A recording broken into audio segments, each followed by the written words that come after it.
who is the greatest economist of all time? Well, I mean, that's certainly subjective, but if I were forced to choose him, I have to say Adam Smith. I mean, he's he helped turn.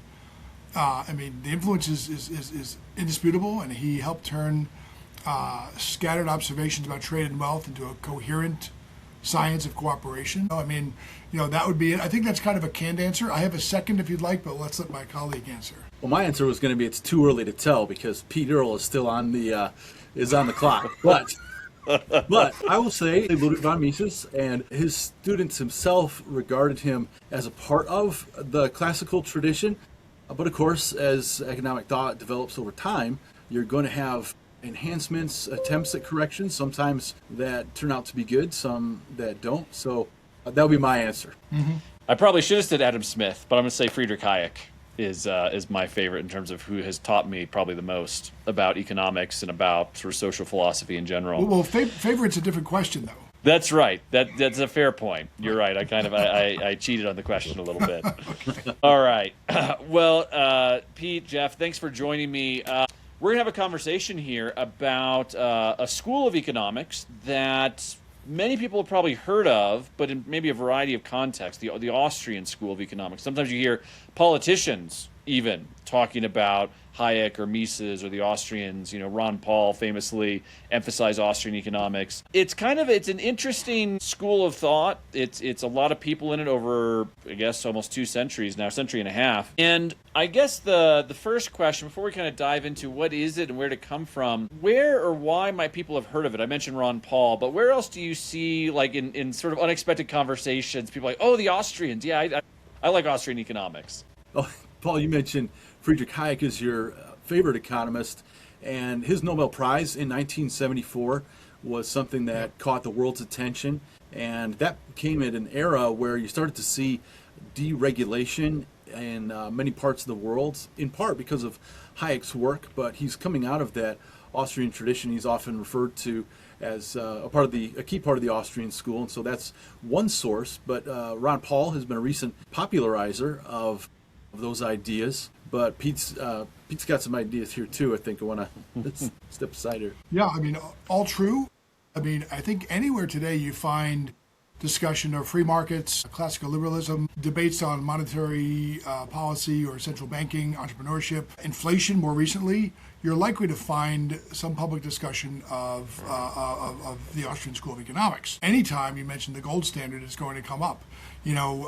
Business cycle theory, booms and busts, that sort of thing. So certainly there are those major sort of conduits or those major sort of delivery vehicles like Ron Paul and like Hayek with his Nobel and all that. In terms of the topics where these things come up, a lot of them have to do with money, they have to do with markets and the degree of freedom that individuals have in peaceful, voluntary, cooperative interactions. Yeah, I think that's right. And we'll talk about why kind of in finance in particular, in business, the Austrians are of a lot of interest to people on Wall Street, people running companies. And part of it's because of their business cycle theory, their monetary work, theory of money and credit. I think, they're also, we're going to get into this, more conversational in a lot of ways than a lot of economists. So even if you think about like conservative political philosopher and scientists, right, they're going to pick up, Hayek or maybe even a Mises. They're not going to pick up, Dubrow or, like Von Wieser.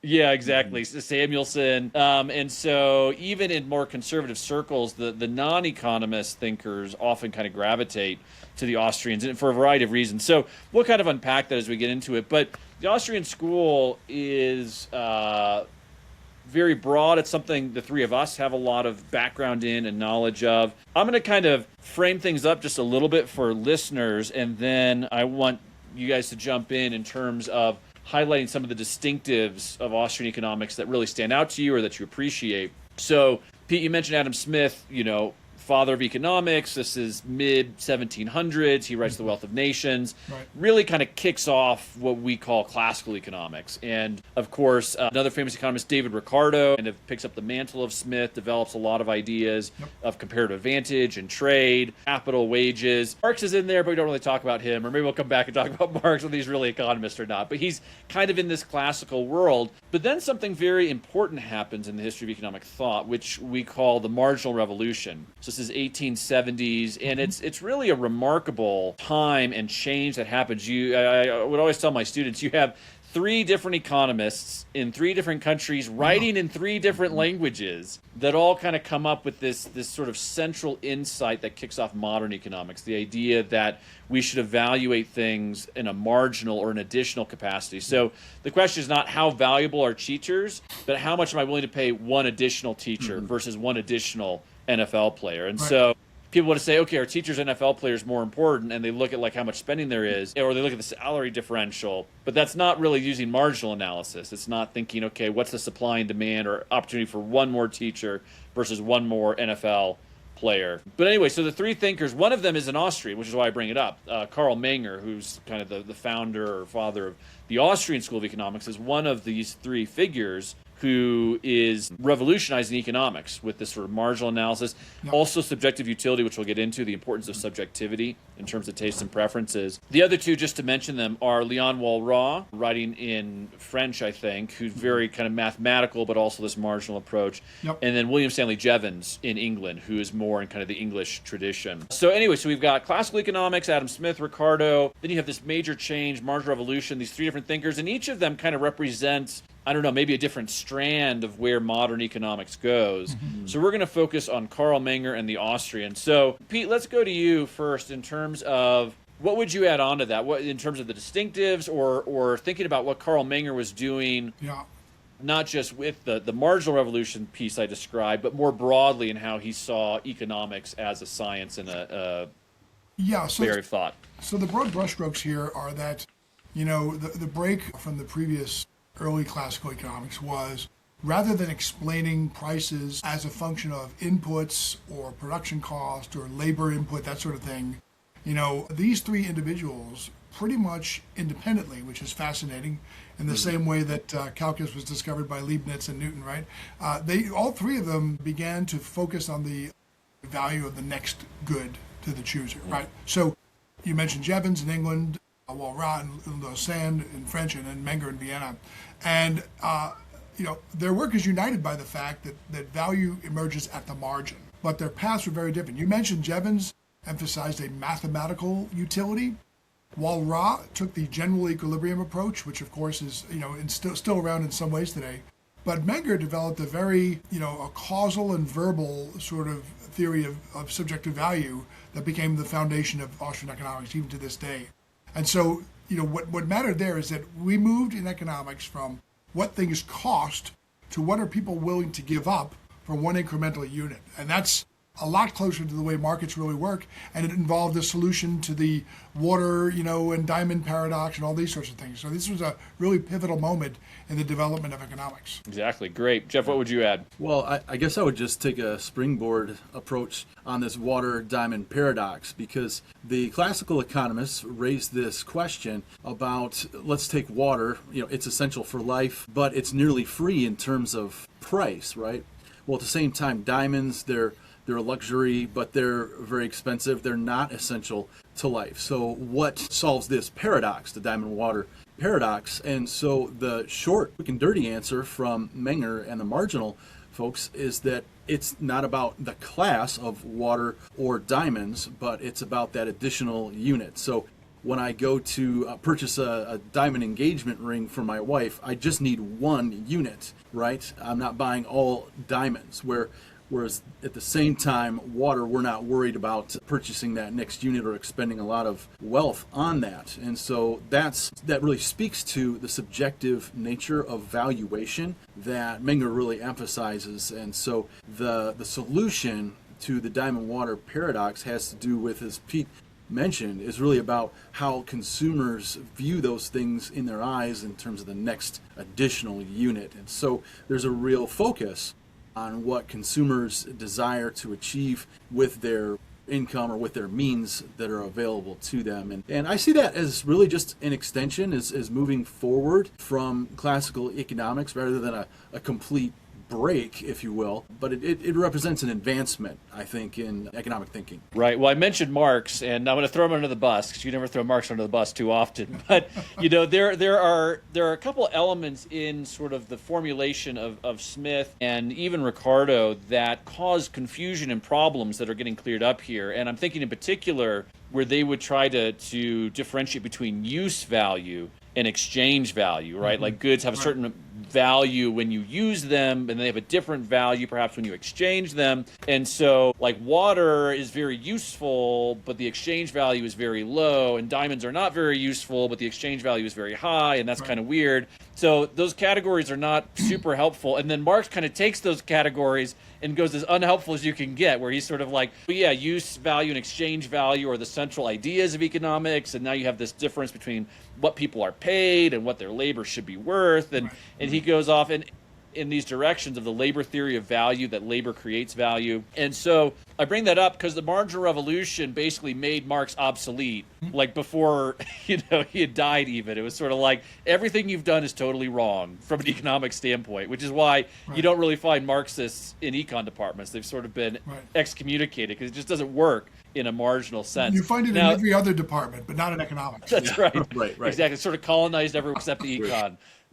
But I highlight that in terms of the use value and exchange value. I remember, I think it may have been Tony Farini, the economist, who gave this example where in this kind of labor theory of value, kind of classical sense, things have value because of the inputs. Pete, you had mentioned that. So pearls are valuable because divers get equipment and they go out and dive and they get the pearls. And that's completely backwards, right? The divers go get the pearls because the pearls have value. People demand them. And so the causation is completely backwards. And the marginal revolution guys really straighten this out, mostly. And if I may, Ricardo came very close to solving this because he has a comment in one of his books. He says something like, I don't really understand why it is when I put wine in my basement, 10 years later, it's worth so much more. He was right on the threshold of discovering the theory of subjective value, but alas, Menger did it, and we're all better for it. Yeah, didn't quite get there. Well, so going to Carl Menger here, so we're kind of kicking off the marginal revolution. Just for, again, this is a little bit of insider baseball, but for people who don't know, sometimes we talk about different generations of Austrian economists. So you've got Carl Menger, sort of the first guy. Then you've got two guys who are a little bit younger, but contemporaries, but learn a lot from him. Wieser and Baumgartwerk are two of their names. And then the next generation is sort of like Mises, Hayek, Schumpeter, and then we can kind of go on from there. But following up on the methodology of the Austrians. So part of what makes the Austrians either really attractive or drives mainstream economists crazy about the Austrians is their methodology. So part of it is the logic in using language and law, especially, to kind of try to get at that complexity more so than the math. And you see this in Ludwig von Mises, who is sort of, peak Austrian in a way, right? And Mises writes this book called Human Action. It's an enormous book, really good book. But he's trying to be very methodical about what it is that we're doing, and he describes what he calls this word praxeology, right? This study of human action. So he argues that we use economics or the language of incentives and choice and subjective value to understand the choices people we make, and that the economy, or kind of, again, a weird older word, catalactics or catalaxy, is human action as applied to exchange versus, of course, we have human action in non-exchange settings. Right. So do you guys want to weigh in on, do you find that, is that the attraction, or is that kind of like, well, that's there, but it's actually the other stuff you're more interested in when it comes to the Austrian Jeff, economists? You can step into this trap. Well, sure. Well, Paul, you're right. So it is a turnoff for some folks, and for others, and I'll include myself in this camp, that it really unlocks, in a way, the simplicity of economic science. And when you think of other sciences, you want to use that Occam's razor approach. Like, what is the simple thing that describes or the simplest thing that describes what we're trying to study? So this term praxeology, Mises uses it to identify what he calls the study of purposeful behavior. And in fact, at a point in Human Action, he says to use the phrase purposeful action is, my favorite word in the book, it's pleonastic. Meaning it's excessive. You don't have to repeat this because action implies purpose. And so that's the central insight. Human beings act. And These actions are the result of goals and the possession or control of means to achieve those goals. But also very important to Mises, and this is where he takes a step beyond Menger, is that for Mises, the person has to believe that the action that they take is going to achieve the goal. This is really central. Yeah. And at that point, Mises then says, essentially, you're not doing economics anymore. If you start to explain why people are doing what they're doing, or preferring the things that they prefer, now you're moving into the realm of the social science of psychology. So it's economics very narrowly defined, and for, again, some folks that's a little bit of a turnoff. For others, like myself, I would say that keeps me sharp and focused on what we're really trying to analyze in economic science. Yep. So I would say that, the methodology, if we start from the top and move down, the methodology is primarily deductive. It's not inductive. So you start with praxeology, which is the general logic of human action, that people choose means to pursue their subjectively valued ends. And economics is actually a branch of the broader science of choice. Now, catalactics is when you take praxeology and you narrow it down to market exchange, right? Formation of prices and money and all that sort of thing. And then, I think one of the most important ones, and the one that even if you're not interested in praxeology or catalactics, you have to know about the Austrian school, is methodological individualism, which means essentially that social phenomena are ultimately explained through the plans and actions and language and all of that of individuals rather than aggregates, right? Aggregates are not persons, individuals are. So that's why language and subjectivity are so important, right? Everything like value, cost, prices, all that sort of thing, even capital are not brute physical facts, but they're categories that filter through individual interpretation. So that's it. And that sounds like a lot, but if you come to read Mises and von Bauwerk and all that, it becomes very clear, right? It's not as complicated as it sounds. Economics, ideas are not comment on reality. They're part of reality, and they guide choices. Absolutely. Well, and that methodological individualism is important, and it really ties into public choice. So why a lot of Austrians like public choice is it's saying, okay, let's not talk about ambiguous forces. Let's talk about who are people making decisions, what are the trade-offs they're facing, what are their incentives, and recognizing that people are making choices, and even groups of people will make collective choices, but it's based on the exchange and the conversation of the people within that group. And it can be challenging to hold that idea. It's easy to say, well, the State Department decided, or such and such decided, as opposed to no, it's actually people who are making those decisions. Right, Paul, right. And that gets especially important when you start. It gets especially important when you start talking about Keynesian aggregates, like aggregate demand, aggregate supply, ISLM. All of these things fall apart when they're looked at through their lens of methodological individualism. Yeah, if I could weigh in on this, Paul, and Pete, as well, I've been working in family economics, and I think that's a nice extension of praxeology, purposeful behavior, that does not involve catalactics directly, because we have all kinds of purposeful behavior inside of households. You think about chores and who does what, why, and when.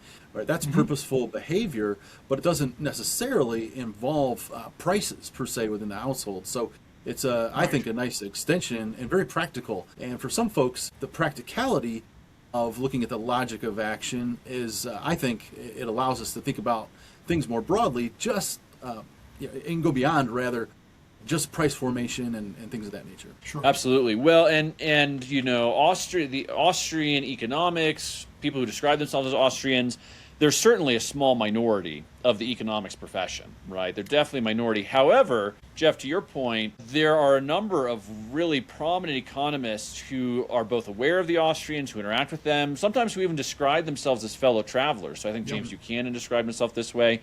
You think about Ronald Coase, one of the most important economists of the 20th century, and he writes about the theory of the firm, which is like, why do you have these islands of planning in this sea of spontaneous coordination with prices? Like, why do we not use prices here, but we do use prices there? And it's this kind of extension of human action and purposefulness and applied, but in a different kind of relationship than buying and selling. So one more thing I'll mention here, and then we'll move to maybe some of the areas or important moments for Austrian economics, or areas that Austrians have contributed a lot to.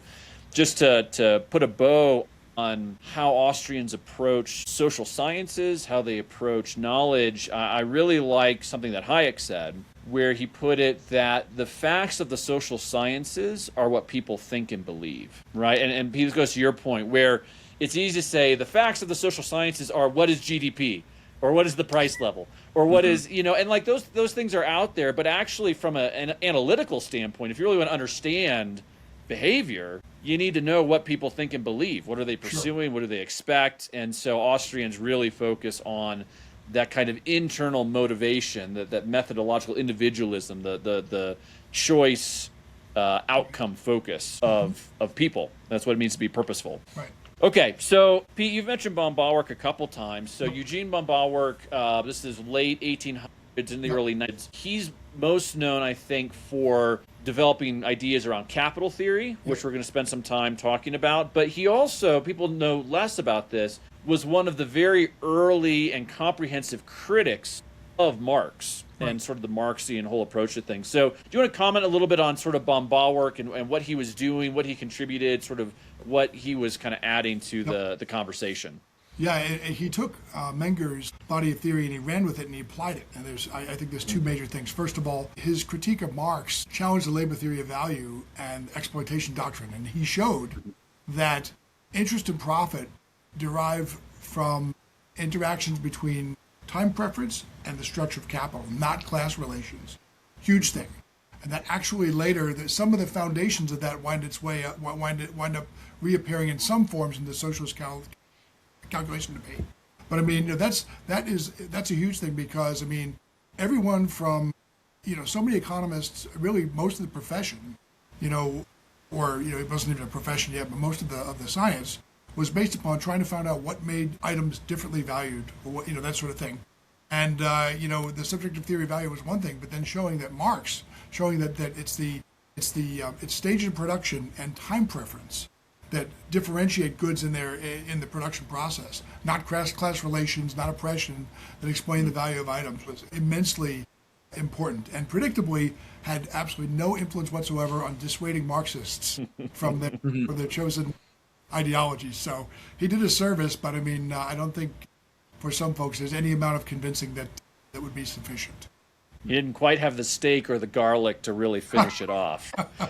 Well, yeah. Speaking of the Marxists, I mean, of course, then you have the socialist debate that that emerges later, and this is where Mises makes a really significant contribution with his book entitled Socialism. It came out of an essay in 1920 or 1921, but the book Socialism comes out in 1922, and in it, Mises makes the argument that calculation in terms of profit and loss is impossible under socialism, because if you take socialism and socialists at their word, that is that you're going to have the abolition of private property.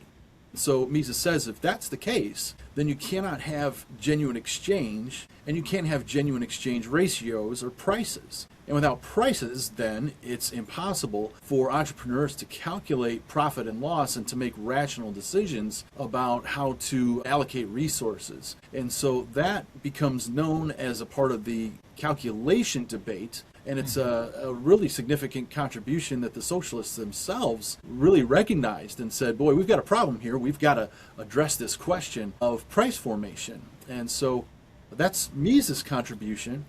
But Paul, you've mentioned Hayek's contribution. He comes along a little bit later as well and says another problem with socialism is simply the knowledge problem, right? For a central planner to have all the knowledge, explicit knowledge that is out there in the economy, as well as implicit, or what he calls tacit knowledge, is impossible for a central planner to direct resources throughout an entire society. And that's another reason why socialism fails. And so I think together, Mises and Hayek provide a sort of a 1-2 punch in terms of dealing with socialism. Right. Well, we could spend a lot of time talking about socialist calculation debate because it's a really important historical episode where they were writing in econ journals and were engaging with leading socialist theorists at the time. I'll just do a kind of a quick summary, Jeff, of what you're saying and maybe add a little bit to it as well. That this might be a slight oversimplification, but really when you think about problems in the market, there are two types. There's knowledge problems where people have incorrect information or knowledge about scarcity, about preferences, about options, or there's incentive problems, right, where they have, perverse incentives or incentives to engage in antisocial behavior or rent-seeking behavior. And this is what the Austrians really crystallized, Mises and Hayek, in arguing with the socialists. They said, hey, socialists, you have an incentive problem. Like once all the resources are controlled by a small group of people at the top, they're going to use them in ways that benefit themselves and their friends. They're not going to be sort of just altruistic. And Hayek's short book, The Road to Serfdom, kind of describes some of these dynamics. And the socialists, claim, well, but that's just because we live in a capitalist world. If we were in a socialist world, people would be so much more generous and better and kinder, and that won't be an issue then. And this is where Mises' contribution says, look, even if you have altruistic angels who just want to do what's best for everybody, they don't have enough information to decide what should be produced and when and by whom and then who should have it. And you have this world of constantly changing information, tacit knowledge, local knowledge. Yep. Hayek, again, writes about this as well in the use of knowledge in society. And so those two ideas, knowledge and incentives, are sort of these like central pillars, I think, of in sort of economic analysis of why is this program not working? Why is this there's a knowledge or an incentive or both issue at play. Yeah, and I think in the modern day, there's the most clear example we have of that is essentially in Cuba, where people always bring up the embargo, but the fact is that Cuba trades with over 150 other nations, so they get lots of stuff. The question is, why are buildings collapsing?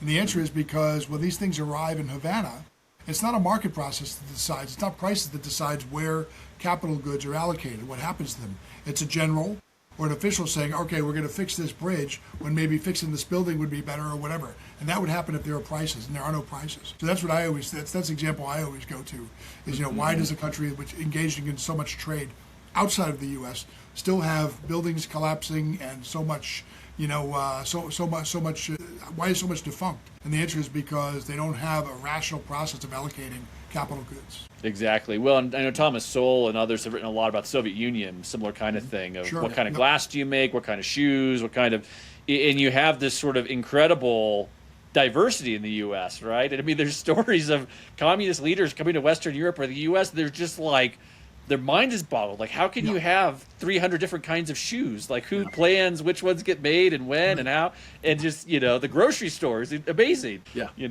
Well, I can speak to that personally. I had the opportunity not long after the wall came down to travel to Eastern Europe as a young guy and spend a summer in Romania.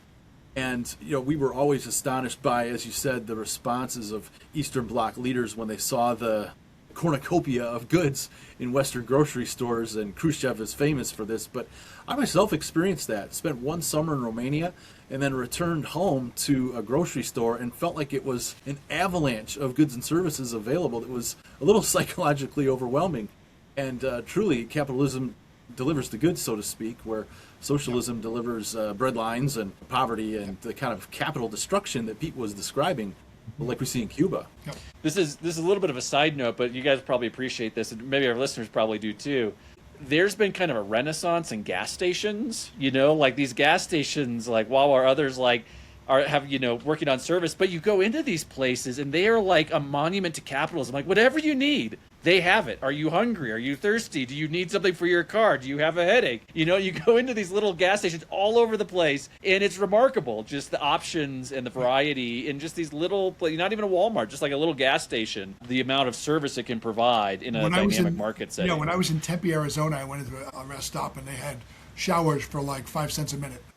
Yeah, exactly. Yeah. Whatever you need. It's amazing that market system. I didn't take one, but they were there. So.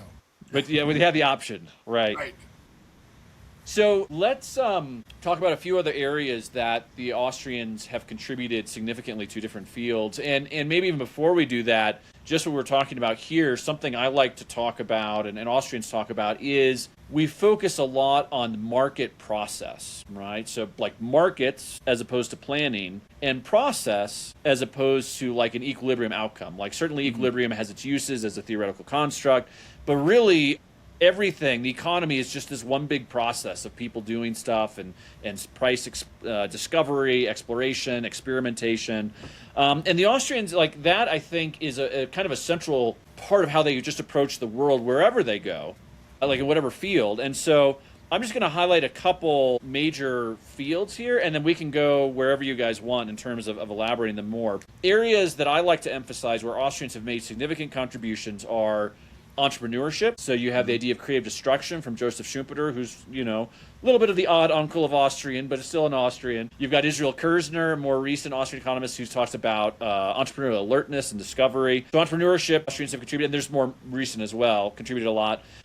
Pete, you'd mentioned this, the idea of money and credit. So Mises wrote a book, Theory of Money and Credit. They're very interested in money, credit, business cycles, the gold standard, currency, how that affects exchange and finance. So, and then that bleeds into capital theory, which is, how do we build complex products and services that require heavy industry, and kind of the heterogeneity of capital is something Austrians talk about, as opposed to capital is not just a amorphous blob. Right. So entrepreneurship, money and credit, capital theory, and then related to all of those is business cycle theory, right? So we just call it Austrian business cycle theory, and sometimes it's in vogue, and sometimes it's been thrown under the bus because it didn't get something quite right. So we can talk about that if you want. And then the final piece I'll mention, this is kind of more maybe of the popularizing or political side, is that Austrians do, not totally unfairly, sometimes get labeled as libertarian economics, right? You can think about Rothbard especially, but others too. And there's reasons, right, why they tend to be more on the libertarian side. But you think about Rothbard and his contributions, obviously, to the gold standard in money and banking, and he has some eclectic views there that we could talk about. But also, he has some really profound things to say about antitrust and the nature of competition, right? That you actually don't need dozens of firms, like 2 is enough, or even the threat of a firm is enough to actually get meaningful competition.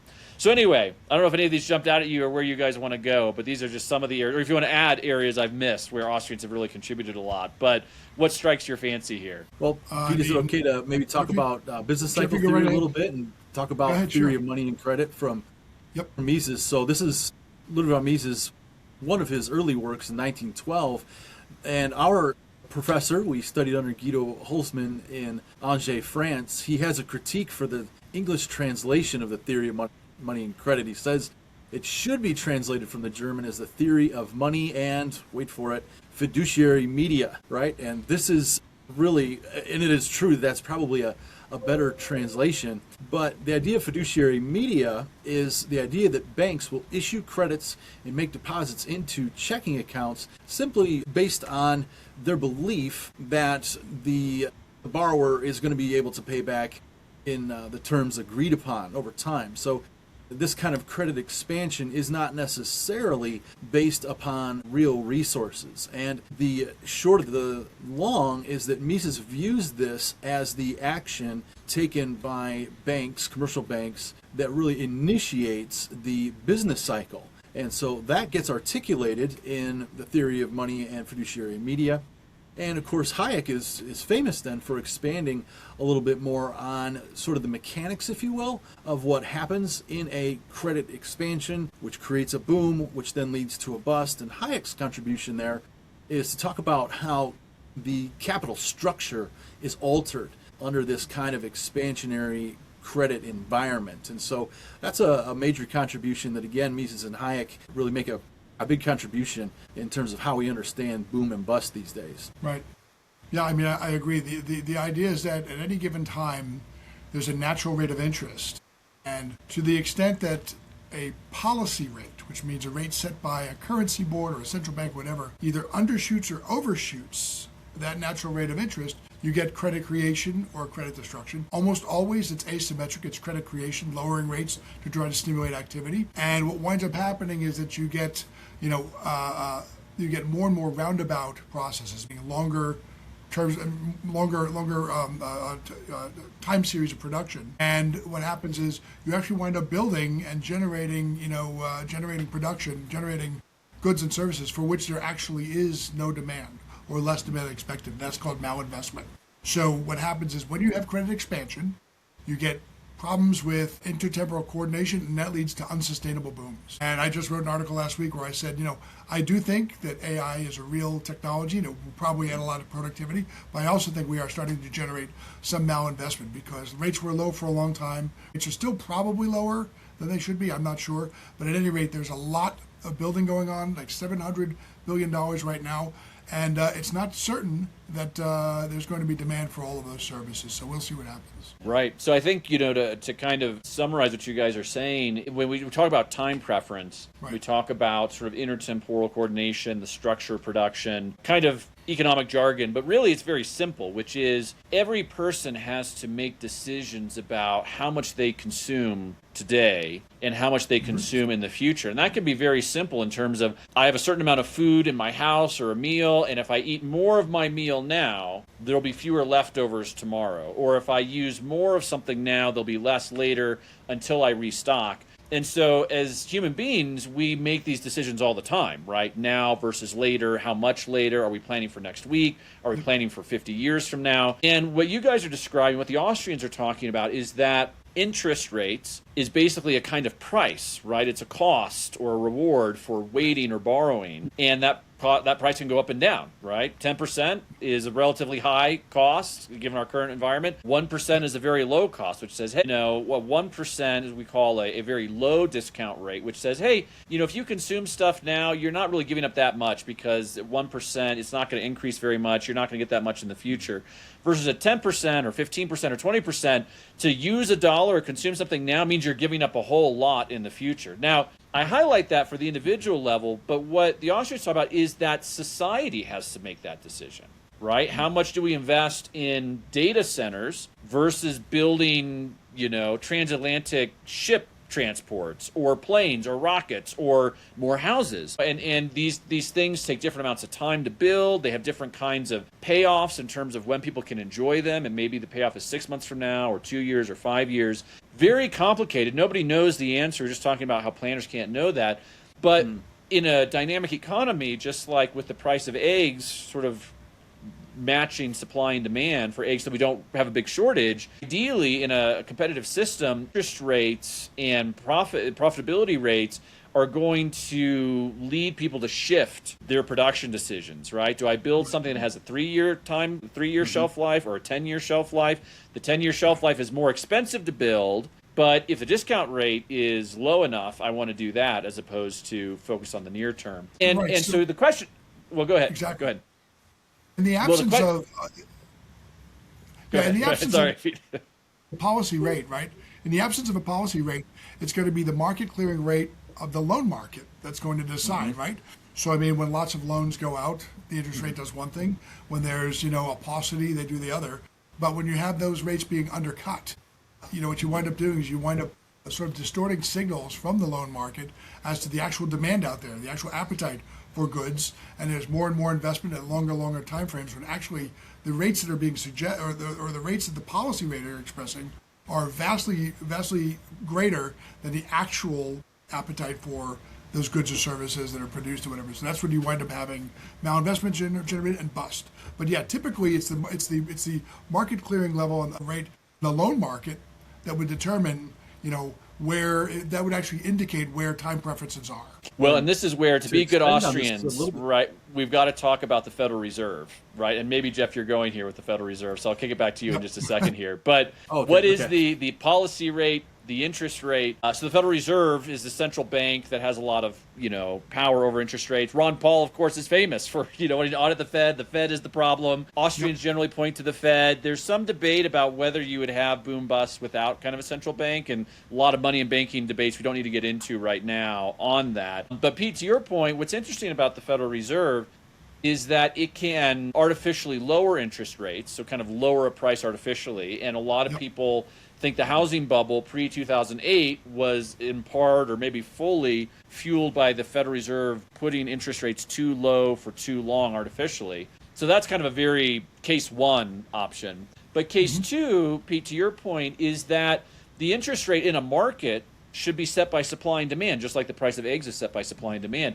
And so it depends on how much credit is available in the supply, what are people willing to supply credit at, and how much demand there is. And so this leads to this sort of second error that central banks are liable to, going to your point about the AI boom, right? Perhaps the interest rate should be rising right now, right? There's so much borrowing and so much building, but because the Fed sets an interest rate and then it makes its decision, it manipulates things to keep that interest rate there, you don't get natural increases in that policy rate either. And so even if the Fed is not lowering interest rates artificially, it might still be contributing to distortions in terms of the price of now versus the future and fueling that bubble. All right, Jeff, I didn't steal your thunder. Go ahead and jump in here. Oh, no, not at all, because you've been touching on it here as well, and Pete emphasized the malinvestment that happens in terms of production processes when we have a suppression of interest rates below the natural rate. But the other side of that coin is that you also, along with overinvestment in certain production lines, we also get overconsumption on the part of consumers through suppressed interest rates. And we can see this really practically in terms of back in the days before the financial crisis, we had these teaser loan rates, these adjustable rate mortgages where the mortgage rates were suppressed and people wound up consuming, if you will, houses that they couldn't actually afford when it came time to pay the piper. Or you could think of introductory rates on credit cards, and these households then will tend to overconsume so that when down the road you've got new products coming to market from these firms, then households are not able to, they don't have the real resources to afford them when they do hit the market. And so that sort of signals that collapse, that bust that's on the backside of the credit expansion and the boom that it causes. And so really there's both of these things happening at the same time, both overinvestment and malinvestment in certain lines and overconsumption on the part of households. This is not just something that only makes its way into the decisions of entrepreneurs. Credit suppression also makes its way into everyday household decisions. Exactly. Well, we're nearing the end of our time here, so I've got 2 more questions for each of you, just as we are kind of wrapping up for listeners who've kind of been interested in this conversation. So, Pete, we'll start with you. So the first question is, how would you summarize, what would you want sort of an ordinary person to know about the Austrian school? What's like 1 or 2 ideas or things like, okay, what do you want them to take away? Austrians are helpful or good for this reason, or I should know X about them. Well, 2 things I'd say is that, first of all, methodological individualism is a very unique approach to determining why people do the things they do in an economic context. The other thing is that, there's a tendency today to make money and prices seem like they're sort of a conspiracy against the average person. But the fact is that money is the most profound social technology ever developed, and prices are signals, they provide incentives, they're coordination devices that are absolutely invaluable. Not only are money and prices important, but they are absolutely key to having a civilization, to making a complex civilization possible. Absolutely. I tell people there's not a lot that would get me out protesting in the street. Messing with prices might get me out there because you've got real problems if you're going to mess with prices. So well, being paid might get you out there too. I mean, I understand. Well, I suppose so. It depends on your opportunity cost of your time.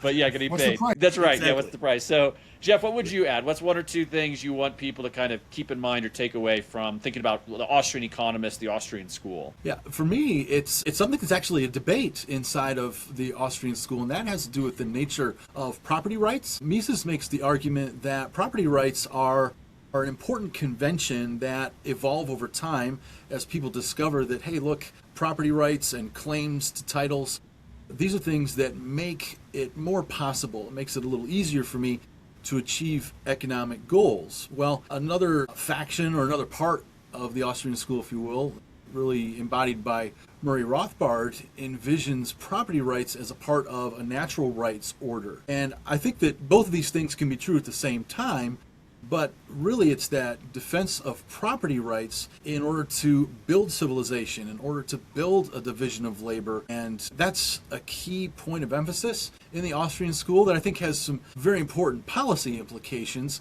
Of course, we know in countries where property rights are not acknowledged or respected, take Cuba in Pete's example, that you see de-civilization take place. So this isn't merely a matter of just discussing technical economics that you find in the Austrian school, but I think you have some civilizational impacts in terms of how we view property rights. And I think the Austrian school, by having a focus on methodological individualism and therefore individual property rights, really has some important implications for how we live and interact in a free society. Excellent. Well, so last question, just very quickly here. If people want to learn more and they want to kind of start exploring the Austrian school or exploring Austrian economics, what recommendations do you have for them as like a good sort of entry point, a good place to start?